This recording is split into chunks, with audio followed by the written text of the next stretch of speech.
Welcome to Chapter 2, Studying Religion. This chapter builds directly on what we learned in Chapter 1.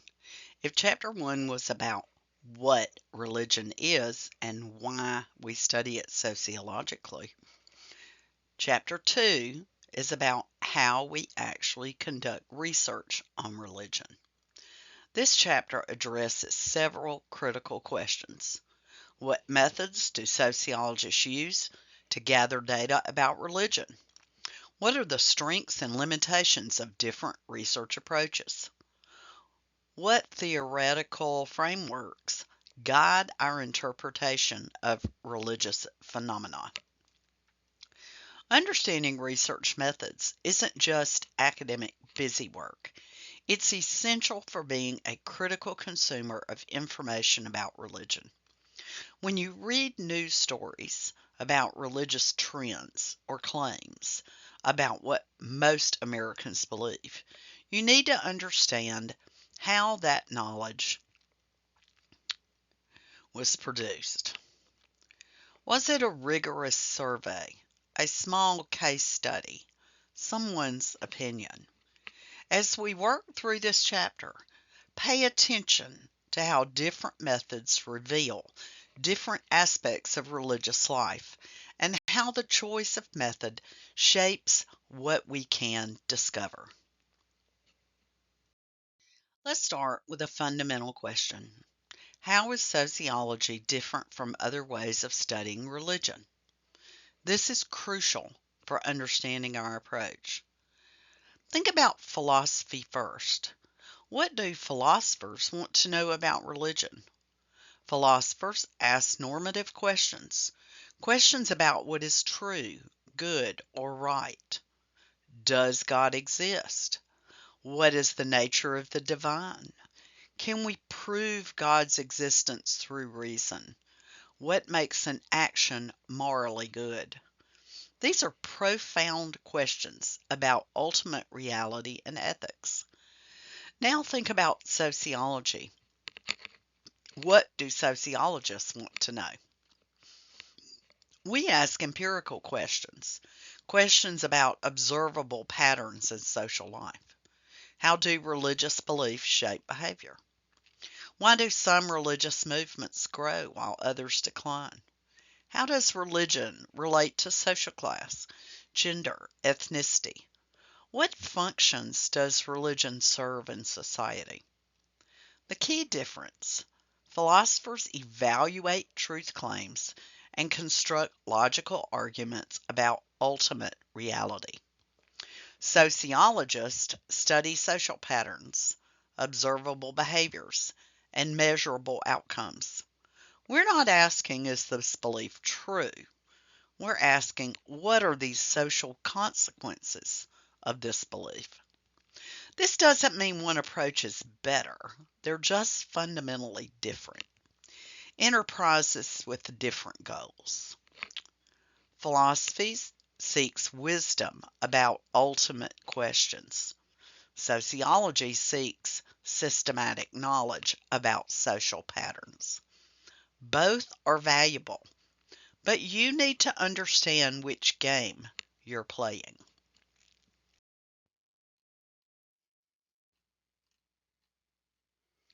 Why did studying religion become important again in the late 1970s and early 80s? In the 1960s and 70s, the study of religion was marginalized in sociology. Many sociologists believed religion was declining and would soon be irrelevant. The secularization thesis predicted that modern rational societies wouldn't need religion anymore. But then, between 1978 and 1980, several dramatic world events forced sociologists to reconsider. Let me highlight the key examples your textbook mentions.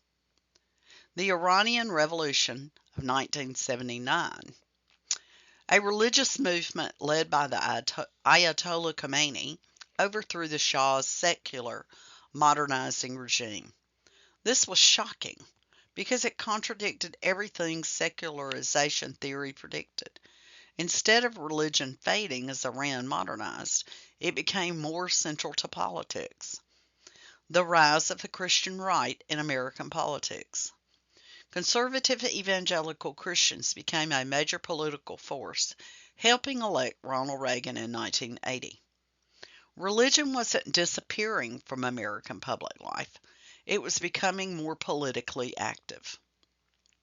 The election of Pope John Paul II in 1978, the first non-Italian pope in 455 years, revitalized global Catholicism and challenged communist regimes in Eastern Europe. These events demonstrated beyond doubt that religion remained a powerful force, shaping societies, politics, and international relations. Sociologists could no longer afford to ignore religion or treat it as a declining phenomenon. Religion was clearly not going away. It was changing, adapting, and remaining socially significant. So let's consider this question. How is religion a major geopolitical force today? So there are current examples from around the world. Middle East conflicts often have religious dimensions.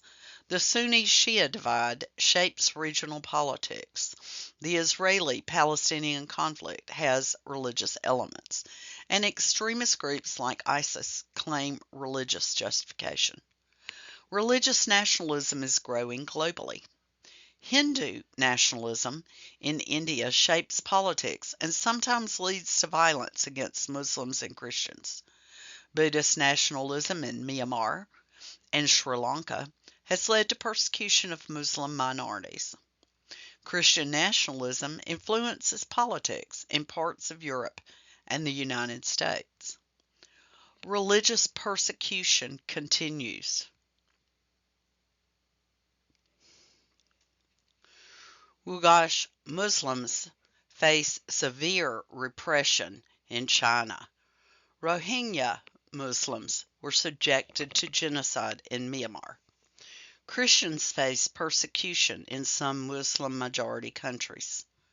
Religious institutions shape domestic politics. The Catholic Church influences politics in Latin America and Poland. Evangelical Christians are a major voting bloc in U.S. politics. Islamic political parties govern or compete for power in many Muslim-majority countries. Religious values drive policy debates. Abortion, LGBTQ+ rights, religious freedom, end-of-life care, education policy. All these debates have religious dimensions. The point your textbook makes is you cannot understand contemporary global politics, social conflicts, or cultural change without understanding religion. Religion isn't a relic of the past. It's a dynamic force, shaping our present and future.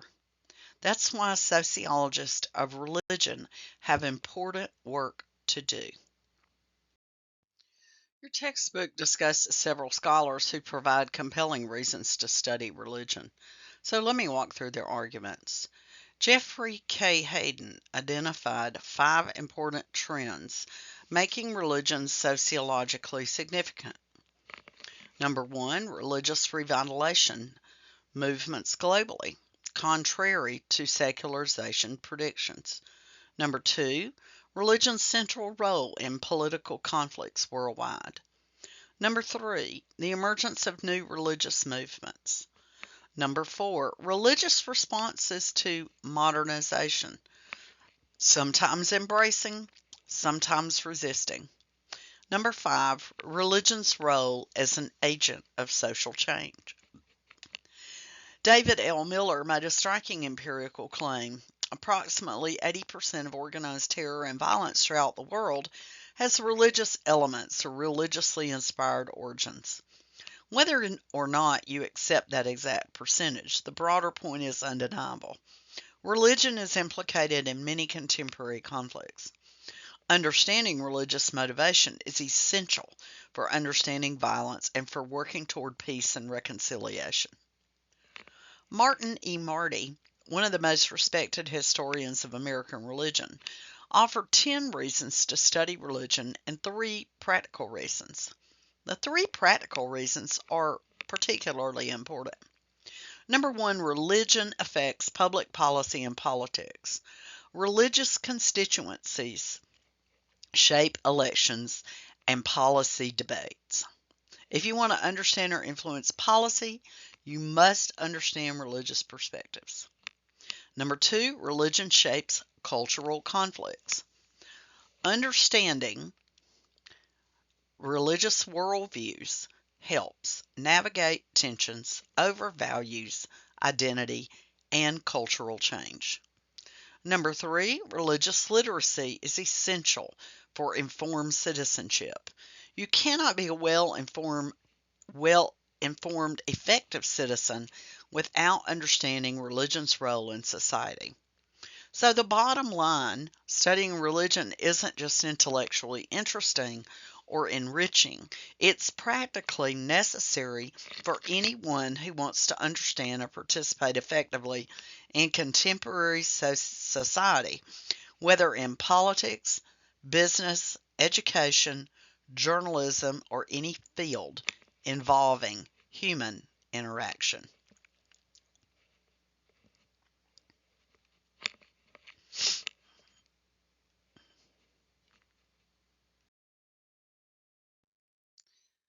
This slide transitions us from why we study religion to how we study religion. Now we're getting into research methods, the actual tools sociologists use to gather and analyze data about religion. The slide poses a fundamental question. How do sociologists study religion?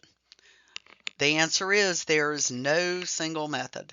Sociologists have developed various research approaches, each with particular strengths and limitations.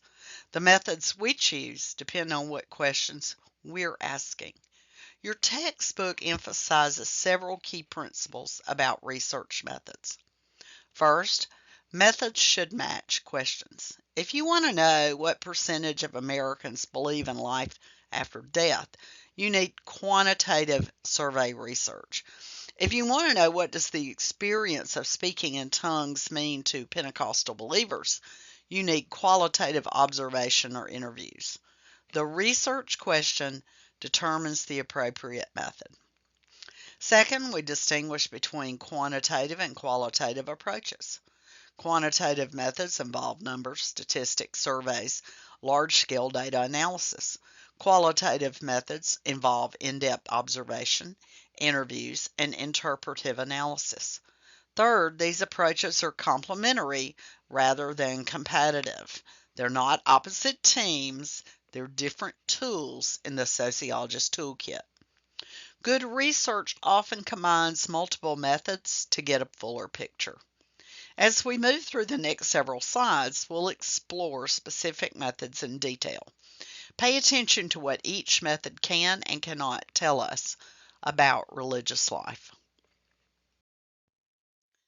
Before diving into specific research methods, your textbook discusses important practical considerations that shape research decisions. These aren't just abstract methodological debates. They're real-world constraints every researcher faces. Methods should match the question. This principle cannot be overstated. The research question must drive the choice of the method. Want to know what percentage of people attend services? Use survey research. Want to understand the lived experience of conversion? Use interviews or observation. Choosing the wrong method for the question produces useless results. As your textbook emphasizes, quantitative and qualitative methods are not competitive. They are complementary. Quantitative methods excel at breadth, studying large numbers to identify patterns. Qualitative methods excel at depth, understanding meaning and experience richly. Both are necessary. As the textbook notes, you need both to understand religion fully. Research costs time and money. Well, this is critical. Survey research can be enormously expensive if you want a large representative sample. The General Social Survey, or the GSS, costs millions. Participant observation requires immense time investment, sometimes years living in a community. Historical research requires access to archives, which may involve travel and special permission. Where does research money come from? Funding comes from government agencies, private foundations, universities, sometimes religious organizations themselves. Your textbook makes an important point. Funding sources can shape what questions get studied. For example, the Lilly Endowment has funded extensive research on American congregations. Religious organizations might fund research on effective ministry strategies. Government agencies might fund research on religion and social problem. The textbook's key insight: research is never purely objective. It's always shaped by practical constraints, funding realities, and institutional context. Understanding these constraints helps you to evaluate research critically. There are considerations. Continuing with practical infrastructure for research. Professional associations provide crucial support for research in sociology of religion.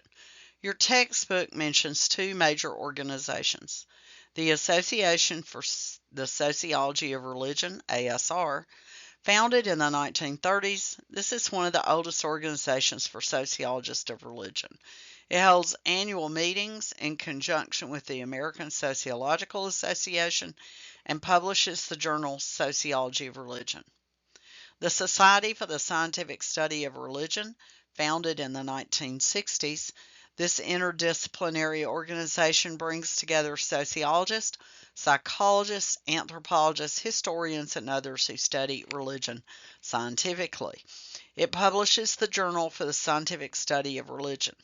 So why do these associations matter? Peer-reviewed journals are the gold standard for disseminating research. Major journals, including the Journal for the Scientific Study of Religion, Sociology of Religion, Review of Religious Research, and others, means that other experts evaluate research before publication, which helps maintain quality standards. Annual conferences allow researchers to present work in progress, get feedback from colleagues, and build professional networks. The ASR and SSR meetings are major venues where cutting-edge research is first shared. There's also the concept of networking. These associations connect researchers, facilitate collaboration, and help junior scholars learn from senior scholars. For you as students, understanding this infrastructure helps you evaluate sources. Peer-reviewed journal articles published by reputable organizations have been vetted by experts. Random blog posts, opinion pieces, or advocacy publications have not undergone this scrutiny. Learning to distinguish high-quality research from opinion is a crucial skill for educated citizens. Now let's examine specific research methods, starting with survey research, probably the method most people associate with social science. Survey research uses written questions with forced choice answers. Surveys can be conducted face-to-face, by telephone, by mail, or increasingly online. You've probably taken surveys yourself. Your textbook makes a crucial point. Religion is a multidimensional phenomenon. You can't capture it with a single question: are you religious? Sociologists typically measure multiple dimensions. Belief. What do people believe about God, the afterlife, and salvation? Behavior or practice. Do people attend service, pray, read scripture, give to charity? What about belonging? Do people identify with a religious tradition or community? What about experiences? Have people had religious experiences like feeling God's presence? Knowledge. How much do people know about their own religious tradition? Good surveys include multiple questions tapping different dimensions. Major surveys like the General Social Survey, GSS, and Pew Research Center religion surveys are sophisticated instruments developed through extensive testing. There are problems with survey research.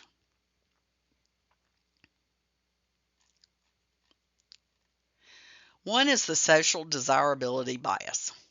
People may report what they think they should believe or do rather than their actual beliefs or behaviors.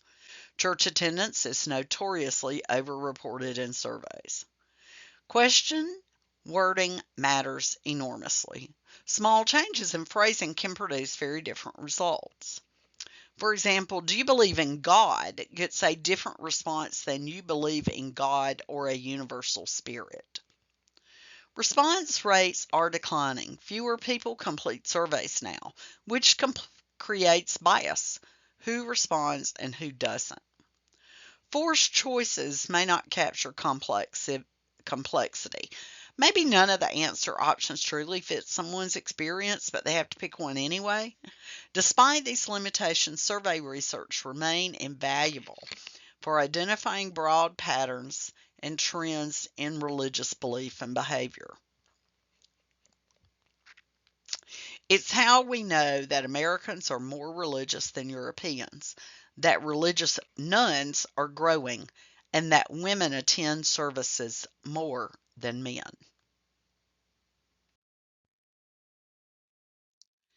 Let's look at a very different qualitative approach, participant observation, sometimes called ethnography or field research.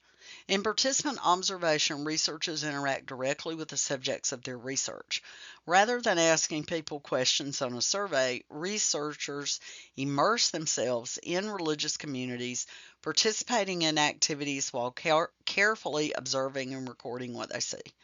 Classic examples include anthropologists living in remote villages studying indigenous religions, sociologists attending Pentecostal services over months or years, researchers joining prayer groups, going on religious retreats, or attending religious schools.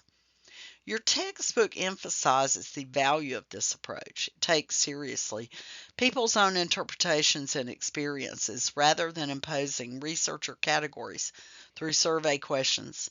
Participant observation allows researchers to discover how participants themselves understand their religious world.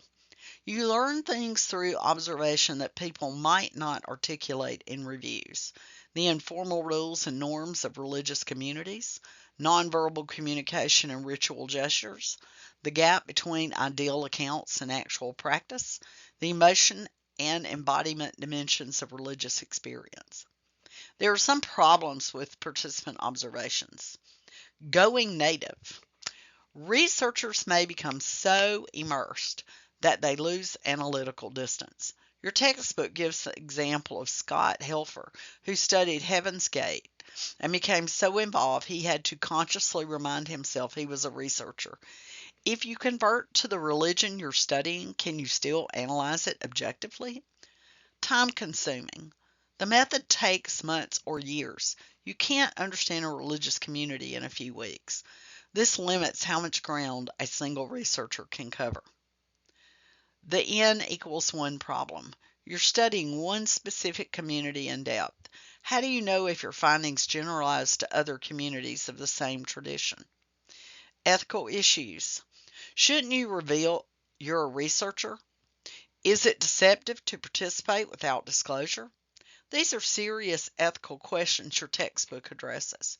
Despite these challenges, participant observation has produced some of the richest, most insightful studies of religious life, revealing dimensions of religion that surveys simply cannot capture. Your textbook describes how many researchers combine methods to offset the weakness of individual approaches. This is increasingly common and considered methodologically sophisticated. So here's how combining survey research with in-depth interviews might work. In the first stage, you would conduct a survey of a large sample, maybe 1,000 or more people asking standardized questions about religious beliefs, practices, and identities. Stage 2, you would analyze the survey data to identify interesting patterns, surprising findings, or groups that merit deep investigation. Stage 3, you would conduct in-depth interviews with a smaller subsample, maybe 20 to 50 people who represent interesting cases from the survey. These interviews are open-ended, allowing people to explain their experiences and meanings in their own words. Stage 4, you would use the interview data to understand the meanings, motivation, and context behind the statistical patterns identified in the survey. The logic. The survey tells you what patterns exist across a large population. These interviews tell you why those patterns exist and what they mean to participants. Example from contemporary research. Survey shows that young adults who were raised religious are increasingly leaving organized religion, but still consider themselves spiritual. This is a well-documented pattern. But what does spiritual but not religious actually mean to these young adults? How do they practice spirituality outside institutions? Why did they leave? What are they seeking? Follow-up interviews can answer these questions. Researchers might discover diverse meanings. Some emphasize personal autonomy. Some reject institutional hypocrisy. Some are exploring multiple traditions. Some simply stop going to services and now call themselves spiritual. This mixed methods approach combines the breadth of quantitative research with the depth of qualitative research, providing a more complete picture than either method alone. It's methodologically powerful and increasingly standard in high-quality research. Historical research is another crucial method in sociology of religion. Your textbook devotes significant attention to this because understanding religious change over time requires historical analysis. Historical research involves collecting, reviewing, and interpreting existing historical records. Documents, letters, diaries, church records, membership rolls, newspapers and periodicals, government records, court records, archaeological evidence. This method is essential for studying questions like how has American religion changed since the colonial period? How did the Protestant Reformation reshape European society? How did religious organizations respond to industrialization? What role did religion play in the civil rights movement? Your textbook identifies important drawbacks of historical research. Researchers cannot control what records exist, so we're limited to whatever documents have survived. Many voices are unrepresented in historical records. Women, racial minority, the poor, the uneducated people left fewer written records. This creates systematic bias in our historical understanding. We cannot control conditions of data gathering. Unlike survey, where we design the question, historical research must work with whatever information people in the past happened to record. Historical actors weren't creating records for our research convenience. Meanings change over time. Words and concepts don't have stable meanings across centuries. What did religious freedom mean in 1789 versus 2024? What did evangelical mean in different historical periods? Researchers must be careful not to impose contemporary meanings on historical documents. So your textbook provides excellent discussion examples to consider. How has the meaning of evangelical changed in American religious history? How did meanings of family and gender roles intersect with religious teachings in different periods? What can we learn from comparing how religious communities responded to past epidemics versus COVID-19? Despite these limitations, historical research is indispensable for understanding how religion and society have co-evolved over time. Without historical depth, we cannot understand contemporary religious patterns or anticipate future changes. Now we shift from research methods to theory. This is the conceptual framework that guides research and helps us interpret findings. Your textbook emphasizes that good research requires both solid methods and strong theoretical frameworks. A theory is an explanation for how something works, a systematic way of understanding patterns and relationships. Theories aren't just hunches or educated guesses or opinions like you thought in third grade. They're systematic frameworks tested against empirical evidence. Your textbook identifies two goals of theory. One is to understand and make sense of the complex social phenomena. Why do some religious movements grow while others decline? Why does religion seem more important in some societies than others? Why do women participate in religion more than men? Theory provides systematic frameworks for answering these questions. Theories allow us to predict what might happen under certain conditions. If we understand how religious movements grow, we can predict which contemporary movements are likely to succeed or fail under various conditions. An important caveat: your textbook notes that sociology is generally better at understanding than prediction. Human social life is complex, contingent, and influenced by countless factors. Perfect prediction is impossible. Social science produces probabilistic predictions. Under these conditions, this outcome is more likely, rather than deterministic predictions. This will happen. As we discuss specific theoretical perspectives in the following slides, ask yourself, what aspects of religious life does this theory illuminate? What does it help us understand? What are its blind spots or limitations? How might it guide empirical research? Remember, theories aren't true or false in an absolute sense. They're tools for understanding. Some tools work better for certain tasks than others. Sophisticated sociologists use multiple theoretical perspectives, recognizing that each reveals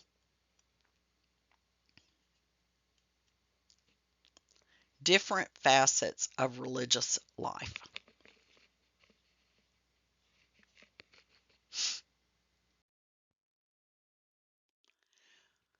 Let's start with functionalist theories, one of the dominant theoretical perspectives in mid-20th century sociology. So your textbook quotes Anthony Blasi. Functionalism explains the existence of social institutions, such as religion, in terms of the needs that the institution would meet in society.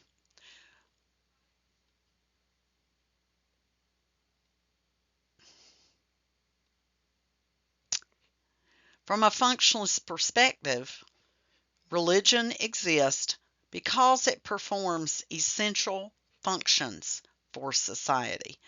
The key question is always, what does religion do for society? What need does it fulfill? Durkheim, who we discussed in Chapter 1, was a founding functionalist theorist of religion. He identified several key functions. Social integration. Religion creates shared beliefs and values that bind people together in a moral community.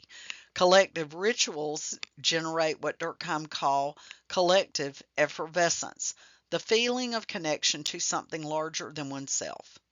Meaning making. Religion helps people make sense of suffering, death, injustice, and other existential challenges.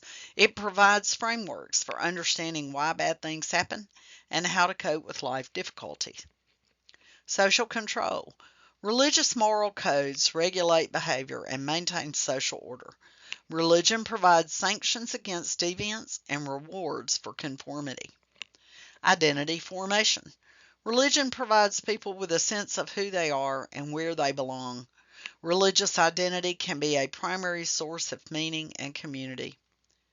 Your textbook discusses how American functionalism, especially the work of Talcott Parsons, built on Durkheim's foundation.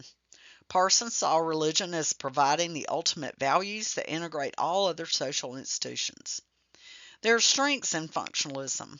It helps explain why religion persists despite modernization. It reveals religion's positive contribution to social life, and it shows how religion relates to other social institutions. There are also limitations which your textbook addresses. It can be too conservative. It assumes existing institution serve society's needs. It has difficulty explaining religious conflict and social change. It tends to ignore religion's role in perpetuating inequality. And it assumes social consensus rather than recognizing social conflict. Despite these limitations, functionalist insight remains valuable for understanding religion's social role.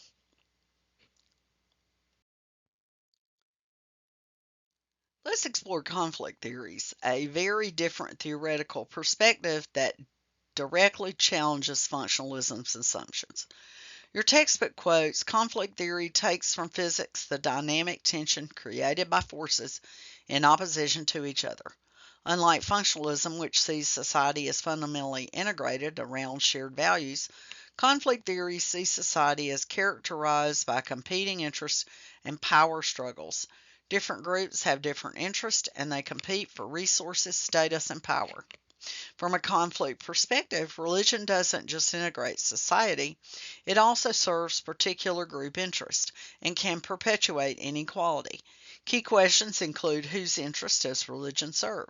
How is religion used to justify or challenge existing social power structures? How does religion relate to class conflict, racial oppression, and gender inequality? Karl Marx provides the founding conflict perspective on religion. Remember his phrase, religion is the opium of the people? Marx saw religion as serving the interest of ruling classes. Religion makes suffering seem natural or divinely ordained. It discourages people from challenging oppression. Wait for heaven instead. It diverts attention from the real source of suffering, capitalism. Your textbook describes how conflict theory generated major insight during the Vietnam War. The Marxist critique of religion influenced liberation theology in Latin America and feminist critiques of patriarchal religion. But conflict theory isn't just Marxism. Your textbook discusses Victor Turner's more moderate conflict approach using the concept of social drama. Turner argued that social life involves ongoing conflicts that play out in predictable stages. There's a breach. Normal social relations are disrupted. There's a crisis. The breach widens as people take sides. There's redressive action. There are attempts made to heal the breach. There's a reintegration or schism. Either the group reconciles or permanently splits. This framework helps explain religious conflicts, like when congregations split over theology or social issues. It's less about total societal conflict, such as Marx, and more about how conflicts arise, escalate, and sometimes resolve in ongoing social life. There are strengths in conflict theory. It reveals religion's role in power struggles. It explains religious conflict and social change. It shows how religion can both support and challenge existing social arrangements. It takes inequality seriously. There are limitations as well.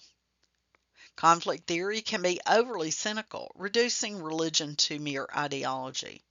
It may ignore religion's genuine meaning-making function, and it sometimes assumes all religion serves ruling class interest.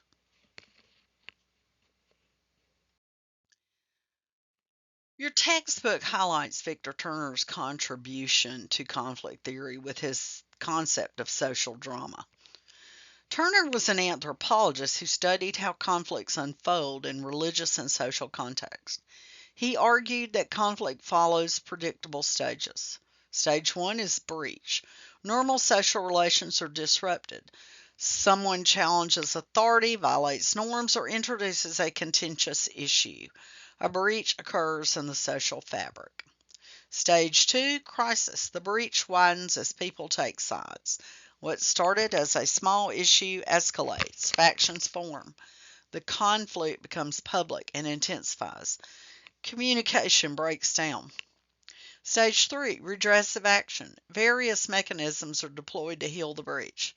This might include formal hearings or conflict resolution processes, intervention by recognized leaders or mediators, rituals of reconciliation, appeals to shared values or higher authority.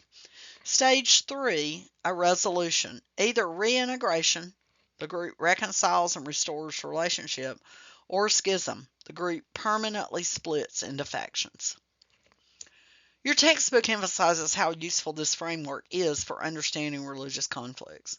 Think about congregational conflicts over whether to ordain women or LGBTQ plus people, whether to use contemporary or traditional worship style, how to spend money or use building space. Also, theological disputes. Turner's model helps us see these are not random. They follow predictable patterns. Understanding the stages helps us analyze why some conflicts are resolved and others result in permanent splits. There's an example. A congregation disagrees about whether to become, quote, open and affirming to LGBTQ members, the breach. Sides form with tradition and progressive factions. It's the crisis. The congregation holds meetings, brings in denominational mediators, prays together. This is redressive action. Either they find common ground, a reintegration of staying together, or one faction leaves to form a new congregation. It's a schism. This is conflict theory, but it's more nuanced than Marx's total societal conflict. It recognizes that conflicts are normal in social life and that groups have mechanisms for managing them. This slide introduces what your textbook calls a paradigm shift, a fundamental change in how sociologists theorize about religion. A paradigm is a comprehensive framework that shapes how researchers think about their subject. When a paradigm shifts, the entire field is transformed. Your textbook argues that such a shift occurred in sociology of religion. The shift was from functionalism, which dominated from the 1950s to the 70s, toward what some call a new paradigm, which incorporates insights from economics and rational choice theory. Why did this shift occur? Your textbook explains that functionalism faced serious problems by the 80s. It couldn't explain why religion was growing in some societies and declining in others. It couldn't account for religious competition and conflict. It assumed too much social consensus, and it struggled to explain new religious movements. The death knell for functionalism came with R. Stephen Warner's influential 1993 article arguing that a new paradigm had emerged. This new approach takes religion as real to participants, not just functional, treats religious individuals as independent variables who shape their world, not just shaped by society, and it emphasizes religious pluralism and competition, draws on economic concepts like markets, choices, and competition. The next slide will explore rational choice theory, which is central to the new paradigm. But the key point here is theoretical frameworks change as new problems emerge and old frameworks prove inadequate. The shift from functionalism to the new paradigm representing sociology of religion, adapting to explain contemporary religious phenomenon better. Now we arrive at rational choice theory, one of the most influential and controversial theoretical developments in sociology of religion over the past 30 years. Your textbook explains that rational choice theory has origins in classical economic theory, particularly Adam Smith's work. The core idea is to view human beings as rational actors or economic man, people who make choices by calculating costs and benefits. Modern advocates of rational choice in religion include Rodney Stark, Roger Fink, Lawrence Yannacone, and William Simmons Bainbridge. Your textbook discusses their work extensively. What is rational choice theory all about? The basic premise is people approach religion the same way they approach other choices, by weighing costs and benefits and choosing options that maximize their benefits. Your textbook gives Yanakone's example of the general principle of investment. People invest time and energy in religious participation. They seek returns on that investment, community meaning eternal salvation. The more people invest, the harder it is to switch to a different religion. This explains why strict churches are often stronger. High demand creates high commitment. There are key concepts in rational choice theory related to religion. There is a religious marketplace. Religions compete for customers or religious adherents. Where there's more competition, religious pluralism, religious organizations must work harder to attract and retain members.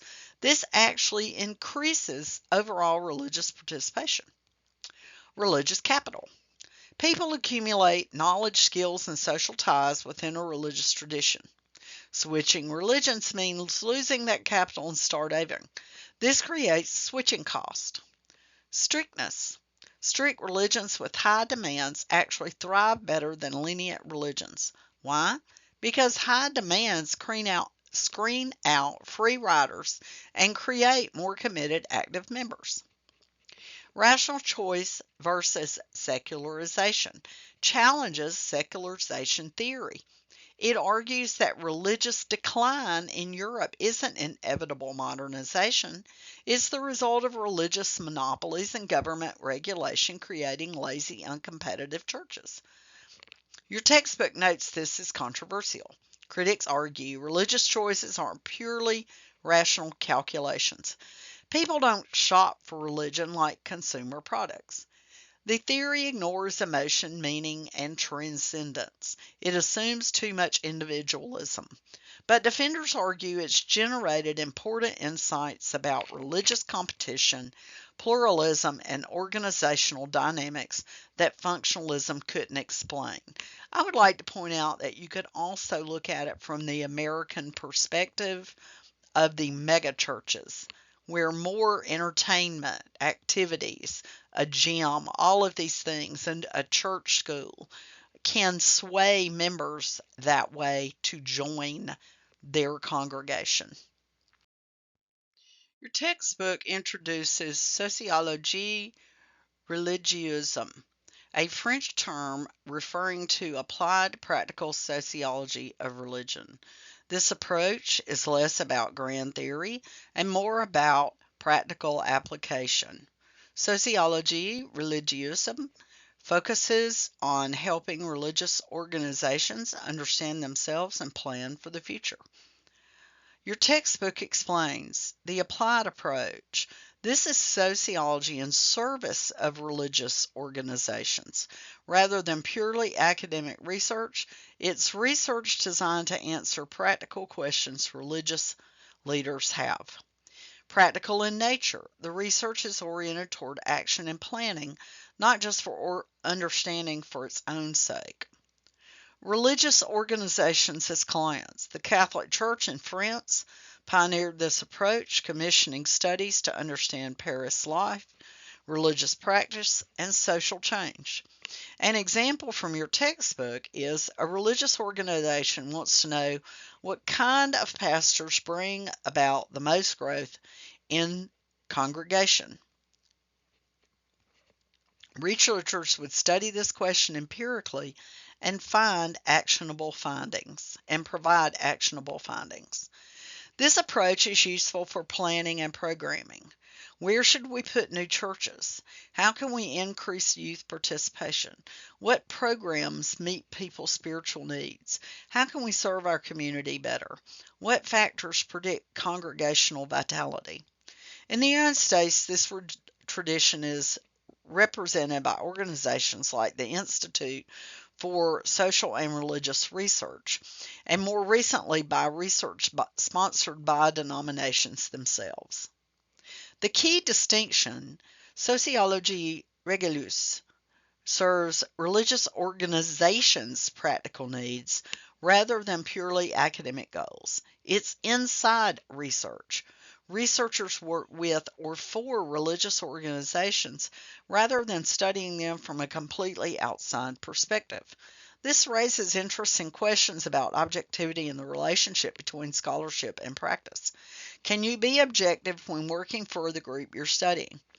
Your textbook suggests this is a productive tension rather than a fatal flaw. The final theoretical approach your textbook discusses is implicit religion, a concept that emerged in the 60s and 70s. It explains that implicit religion is strongly interdisciplinary, drawing on sociology, psychology, anthropology, theology, and religious studies. What is implicit religion all about? The core idea is there is an irreducible spiritual or religious dimension within human existence. Even people who aren't formally religious have something functionally equivalent to religion in their lives.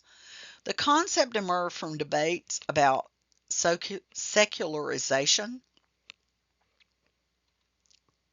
As traditional religion declined in some societies, scholars noted that people still had ultimate concerns and commitments, sacred times and spaces, communities of meeting, rituals and symbols that function religiously. Edward Bailey, a key theorist, proposed three non-exclusive dimensions of explicit religion: commitment, where people demonstrate deep, ultimate commitments, even if not to traditional religion. Someone might just be utterly committed to environmentalism, social justice, their nation, or their family in ways that function like religious commitment. Integrating foci. People organize their lives around certain centers of meaning. For some, it's explicit religion. For others, it might be career, family, a cause, or a worldview. Intensive concern with extensive effects. People have concerns that matter intensely to them and shape their entire lives, even if not traditionally religious.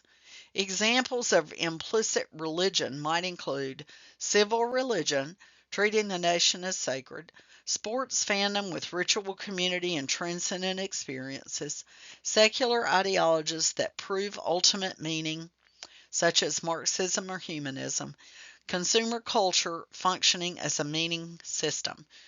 Your textbook notes this approach is controversial. Critics argue it makes religion so broad it loses analytical usefulness. If everything is religion, nothing is religion. It may be more useful to recognize secular alternatives to religion rather than calling them implicitly religious. But defenders argue it captures important continuities in human meaning making across religious, secular boundaries and helps us understand spirituality outside traditional institutions. This slide lists key terms and concepts you should master from Chapter 2. Let me highlight some of the most important ones that may not be immediately clear. Lived experience. This refers to studying religion as people actually experience it and practice it in daily life, not just the official doctrines or beliefs. Opportunity cost, an economic concept applied to religion. When you choose one religious option, you give up other options. Your time, energy, and resources are finite. False dichotomies. The textbook warns against treating quantitative, qualitative, or different theories as mutually exclusive opposites. They're complementary tools. Going native. When a researcher becomes so enmeshed and immersed in the group being studied, they lose analytical distance. Religion as a cultural system. Clifford Gert's influential essay, Treating Religion as a Symbolic System that Shapes How People Understand Reality. Social drama, Victor Turner's model of how conflicts unfold in stages. Make sure you can define each of these concepts and explain their significance for studying religion sociological.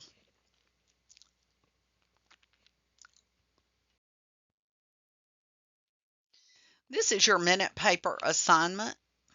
A quick assessment to check your understanding and get you thinking about research design. The assignment asks 3 related questions.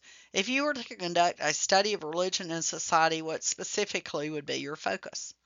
Think about examples such as, how do young adults construct spiritual identities outside traditional religion? What factors predict which congregations grow and which decline? How does religion shape political attitudes about climate change? How do immigrants use religious communities to maintain ethnic identity? And what role does religion play in recovery from addiction? Be specific, not just religion and society, but a focused question. Number 2, what research method would you use?